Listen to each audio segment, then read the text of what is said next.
Hi, I'm Cheryl Kagan, very proud to be the senator for Gaithersburg and Rockville, and very proud to be the senator's representative on the Maryland State Arts Council. So today we are not really going to be talking politics. We're going to be talking about the arts.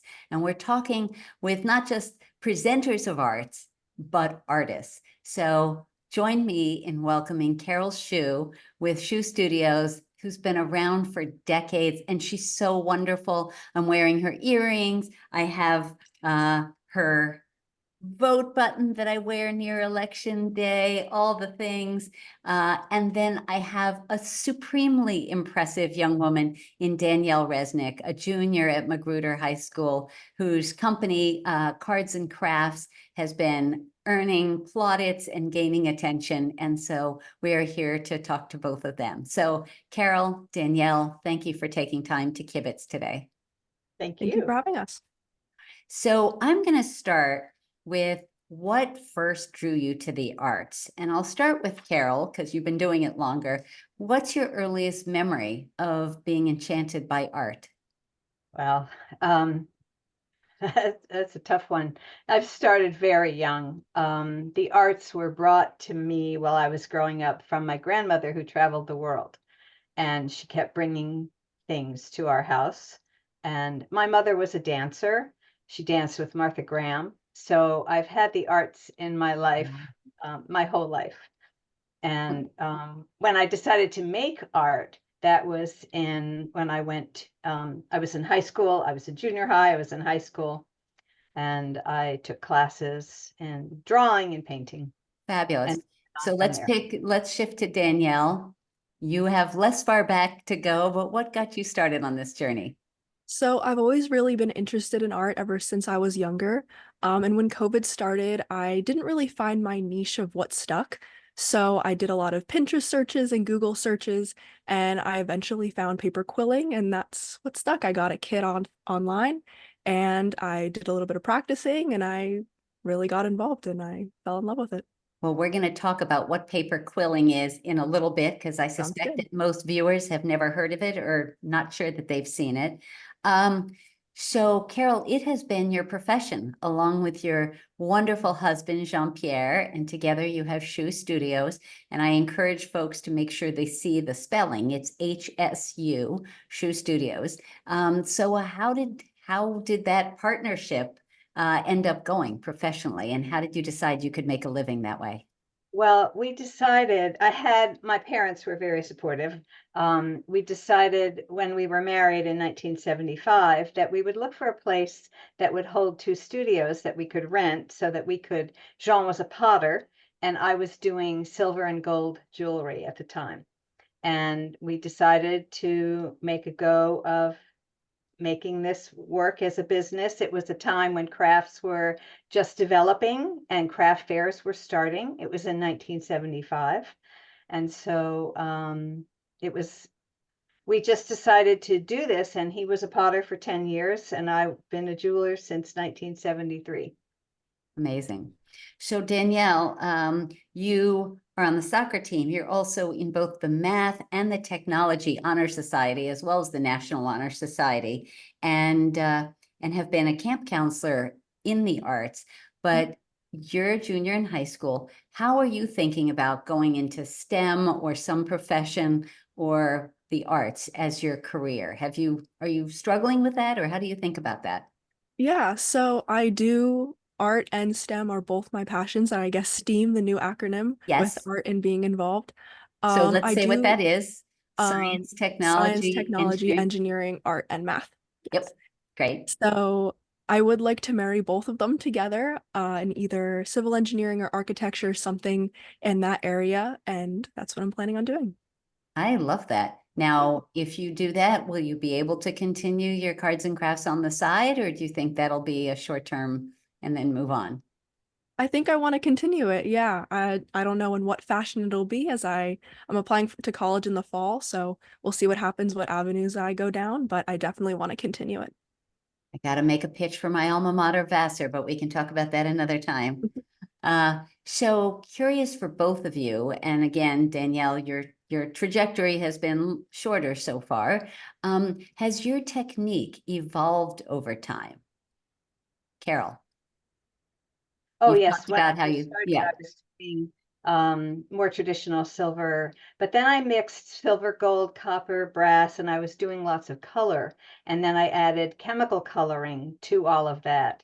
And then I was introduced to aluminum, and I decided that that was the way to go. Earrings were really large in the 80s, and silver earrings are heavy when they're big, but aluminum earrings are very comfortable, and the colors were endless. magnificent. Yes. Yeah, yeah. Yeah. So I Awesome. was able to move into aluminum, and it continued with my interest in keeping what I was selling affordable. Yes. And that's been one of my goals, is to keep our work affordable. I love that. And Danielle, in the 4 years that since you've started this, or 5 years, tell me, have you shifted around, tweaked things? I have a little bit, yes. I've gotten a lot more detailed in my art, I think. I do traditional paper quilling, I do kind of more geometric paper quilling, and then recycled as well. So a lot of different things, but I definitely think I have tweaked it as I've gone along. Nice. Why don't you hold up an example or two of some of Sure. your work, because it's so Okay. beautiful.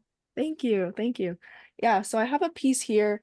That's an example of a mandala. So this is Yeah. um ooh, hold on. Yeah, see, that's the problem with blurred Yeah, maybe background. I'll unblur it. Let's see. Yeah, So there we go. Yes, gorgeous. Yeah, if you want to make it closer, so beautiful. thank you. yes, Yeah, so that's an example of a classic mandala, a very geometric paper quilling. So it's kind of the same piece over and over again, in that circle shape. So that's one of the examples that I've done. And another Awesome. one that I thought I'd bring along is very fittingly a Maryland piece that I've done. Yay, that's great. love Um, it. so with that piece as well, I use a highly um a machine called a Cricut. It's like CRICUIT, like a Cricut.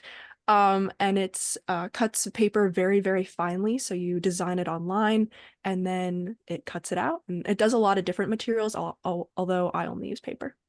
Very cool. That's Carol, I see that Jean-Pierre pulled out some earrings. Let's yeah. show We have something. You've got a your display board. handsome Vanna White here. Yes. Why don't you move them close to the camera so we can see? Closer. Well, here are Yes, the coat earrings that we do, and beautiful. these are some others that we do. And one of the things that we're doing is exploring even more metal, different kinds of metal, looking for more color. So we've been incorporating more and more all the time. Perfect. So Carol, how do you choose which shows, festivals, galleries, or competitions you choose are worth your time, investment of your time or registration fee, entry fee? Maybe you can help coach Danielle on some of that. The Craft Council, ACC, the American Craft Council, was one of the first places that we looked at for marketing. It was near us, where we live in West Virginia, so it was near us, but and they had a wider range of people coming in to do the show. It Yes, happened to be a good show for us. We did it for 47 years. Last year was the first year we didn't do it. And we go to other craft shows in the Northeast. We used to do, the ACC used to have shows in many different places. And we did them in Florida, we did them in San Francisco, we did it in St. Paul. And so we found moving to those urban markets was a good thing to do for our work. Our work is unusual, and we wanted to attract as many different people, and that was a good way to do it. yep, We work with a few of the organizations that have craft fairs that we like and that are in markets that we think are good for our contemporary work. good. And so that's how we started. Danielle, you're newer at this, and yet you made it to the American Crafts Council, which is one of my Yeah. very favorite events of the year. And Carol, I missed you guys this year in Baltimore at the convention center. It didn't feel quite the same, but what a thrill to meet Danielle and see her Yeah, there. So great. it's a juried show, so that means it's competitive to get in. Talk about how and why you tried to enter and whether you've made other efforts. Sure, yeah. So like Carol, I live in Maryland, so I also look for shows in the Northeast. And when I saw that the show is coming to Baltimore, I haven't really explored the Baltimore area until the American Craft Council's Baltimore show. Yeah. So it was a really great opportunity, and I filled out the application over the summer, and thankfully I got in, and it was an amazing experience. This kind of show has been a goal of mine for a long time, just the size of it and meeting so many amazing artists. So it was Yes. a really great experience. I am curious, are there slots for young people or slots for first-time artists, or were you in with the hundreds and hundreds of other artists who've been coming for years or decades, like the Hsus? I was like everyone else in the normal artists. Yeah. That is impressive. Thank you. It's It Uh, was very very impressive. enjoyable. and you won a big contest in Olney. Tell us briefly about that. Yeah, so that was a couple years ago, and that was when I was at the Only Farmers Market, and there was a um Mother's Day art show, Yeah. and I ended up winning the art show, and that was one of my first markets, which was really amazing. First place, right? Yeah. That's That's great. That is so cool. So Carol, do you have advice for Danielle? What do you wish you had known about a profession in the arts when you got started in 1975? What advice can you offer? We were so naive. And we were all of the craftspeople were starting around the same time. So we were all learning together. What did we, that's a good question. And Danielle, I definitely will think of that. I think the shows developed as good encouragement for artists, and it was good to stick with the shows, to do them for a long period of time, develop a market, get to know your customers, make a customer list. That's one of the most important things that you can do, is keep track of your customers. And that would be the first thing that I would say. And being consistent, if you can get into Baltimore again, that's wonderful. And keep being consistent with the market is Love it. to get your face out there and to have people see your work. I think that's really one of the first things that I would Good recommend. to know. Thank you so much. That's great. Danielle, how on earth do you balance school and soccer and having an art business and friends and all the other things you do, and now starting to think about college applications? Yeah, so I'm not gonna lie, it's a lot, but Yeah. I talk with my mom all the time, and it's all good things. So I feel like, if I'm gonna dive into all these different avenues, I love it all. I love soccer, I love hanging out with my friends. I'm the soccer manager for the girls varsity soccer team. Of course you are. And and I love art, obviously, and I love school. I like engineering, I like math. So they're all good things. So that's how I balance it. They're all good things that I love. I love that. So as the member of the Senate representative on the Maryland State Arts Council, I'm wondering, and Carol, you're in West Virginia, but Danielle, government often gives grants to artists or arts organizations. Wondering if that's something you guys have tried. Has that been successful? How does government do with supporting artists and arts organizations? I'll toss it to Carol first. In West Virginia, they were excellent about supporting artists, and we did get a grant in 1980 to and I used it to buy a rolling mill, which is the tool I use for texturing all the metal that we use. And that really made it possible for us to continue along. And the grant, West Virginia has been very supportive of crafts, and they even opened a marketing venue. They built a marketing venue for crafts using it as tourism industry. And they put a lot of money in, and that was a long time ago, and it's continuing today. That's great. Danielle, I would say definitely grants are worth looking at. Good. Danielle, is that something you've thought about yet or looked into yet? That actually hasn't been something I've thought about. It's interesting you mentioned that. So I'd love to do more research and learn more about that. Good. Yeah. So during COVID, a lot of organizations, a lot of nonprofits, a lot of small businesses, but a lot of artists and musicians. And I live in the music sphere a lot since I've had my concert series for 21 years now. Were really challenged because they couldn't tour. You couldn't be at a festival. You couldn't sell your wares. You couldn't be at the American Crafts Council and stuff. Now, Carol, one of the things I did was commission you guys to make a piece, make a mobile for me, which I adore, and includes tab cans, which is the coolest thing ever. How did you get through COVID? Because I imagine that isn't the first thing everyone else was thinking about.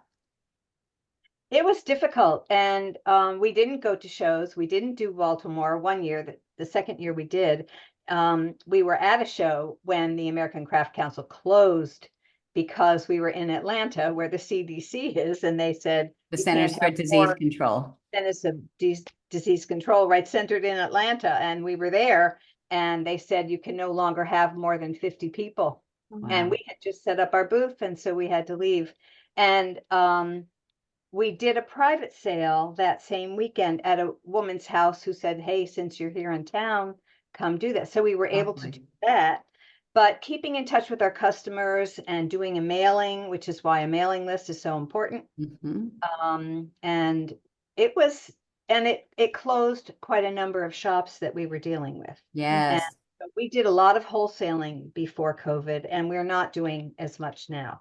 Now, Because you used to send out postcards. I used to get your beautiful postcards. Were you able to pivot to email? Were you able to get enough of your customers' email addresses to stay in touch that way? Oh, yes. And Or did you that's one go? thing. We've been collecting our customers' email addresses for years. Yes. And now our customer is more savvy about how to use a computer and their phone. And that's made a big difference because at first, when email was starting, it was not something that our customer base was familiar with. And Yes. so now everybody can use their phone and use their email, and it makes a big difference. And yes, we did send emails out, and we got a good response. Good, good, good.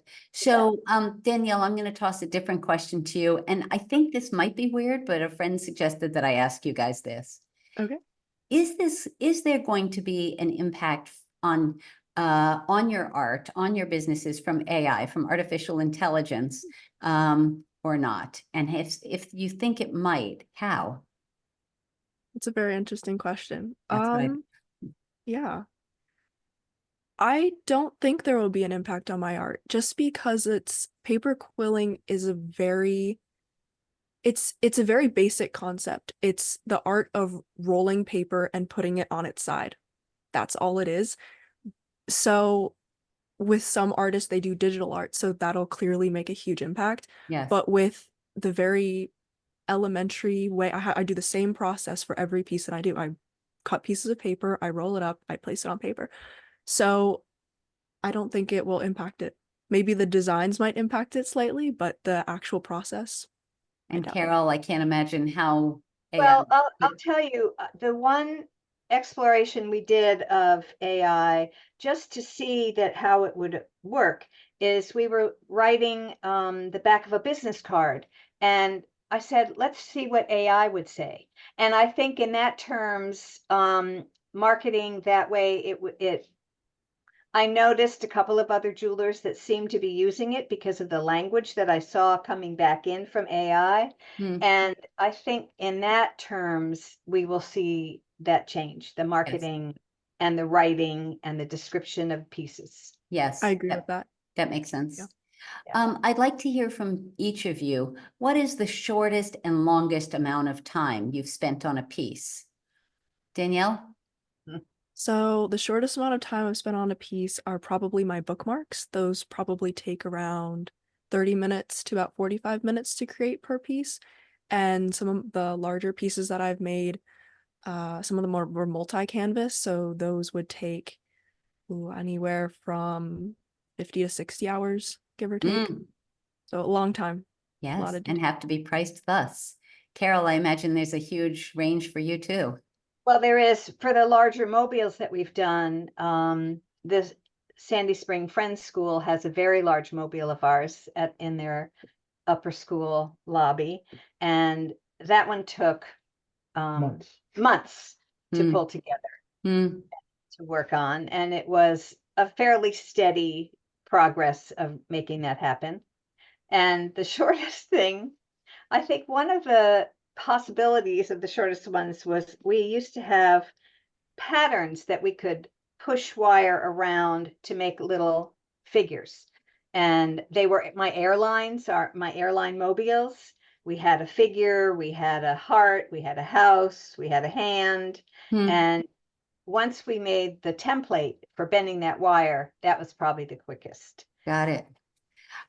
So Carol, you're wearing your vote t-shirt. I already held up my fabulous vote pin, which I want to note is red and blue. So I try to be nonpartisan or bipartisan and tell everybody to vote. And then I encourage them to vote my way. But in any case, talk about the art as a political statement. So how have you used it and how are you using it now? I've always wanted our work to be looked at in a different light. I've wanted my work to be different than what other people are making. I've made earrings that are asymmetrical and that at the time challenged our customer base to think about what it meant to wear jewelry and then to look at aluminum as something that is, even though it's non-precious, it's very interesting. Mm-hmm. So we've started that political idea of looking at things that are not normally valuable, like gold, silver, gems. And I've wanted people to look at the work that we do as something different and to expand their ideas of. And so that started. And the vote pin, we've been making the vote pin for more than 25 years in lots of different variations. I started with tin cans. Okay. And the first pin that we did was the letters were done in tin can cutouts with the pattern and the color and the aluminum backdrop. And they were really big. And now we've made them smaller like yours. And now I'm making them a little bit louder. Can you go they're right on the board, right under these. I'll show you some. And now we're doing the shirt because we think that voting is most important right now. And a lot of people seem to be apathetic about it. And we just want to get the word out. And every time we have something to say, we want it to be said as through our artwork. Right. And voting it here. These are the pins that we're doing now. Love. Yep. Closer. All right. Yep. Yep. Perfect.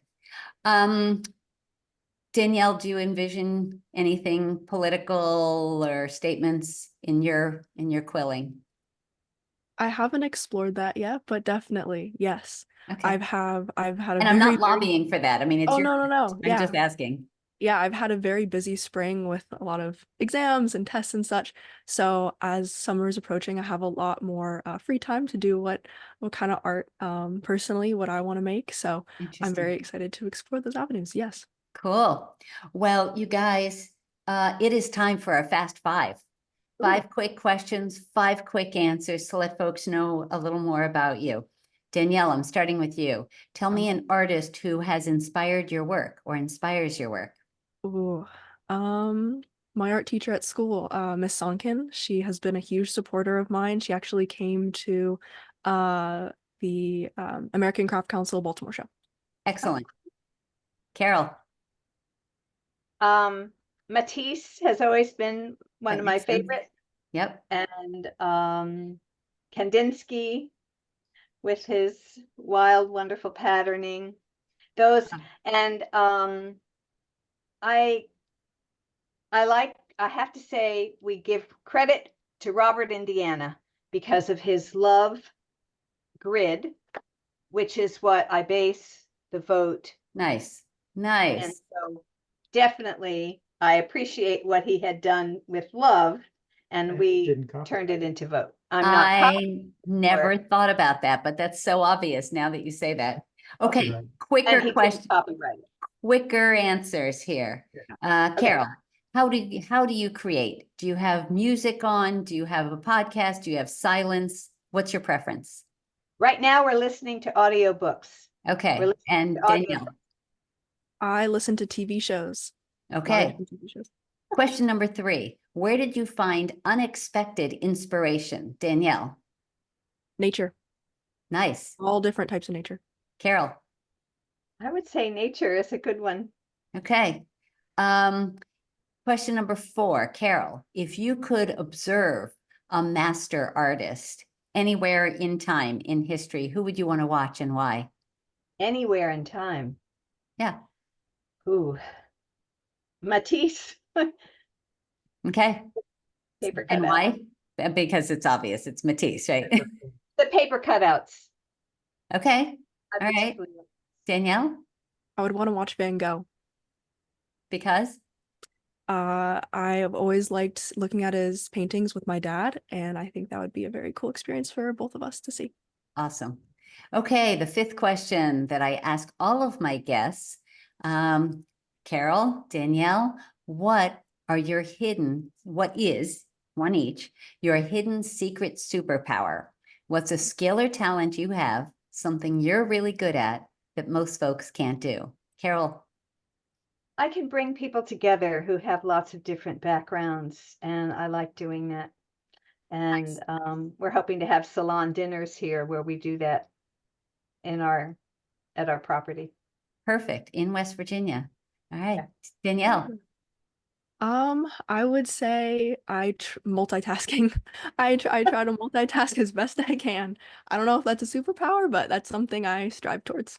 That's fantastic. I Well, would say that's a good superpower. that is a very good superpower, but it makes you crazy. I speak from experience Sometimes. here. So after this, we're going to have how to find these artists, how to support them, how to buy their products online. I hope you will consider doing that. Thank you for watching. Thank you both for your talents, for sharing your talents, for taking the time to kibitz today and share a little bit of insights about your work. Thank you. We're Thank you thrilled. so much for having us. This was a lot of fun. Hope to see you before too long. Take care.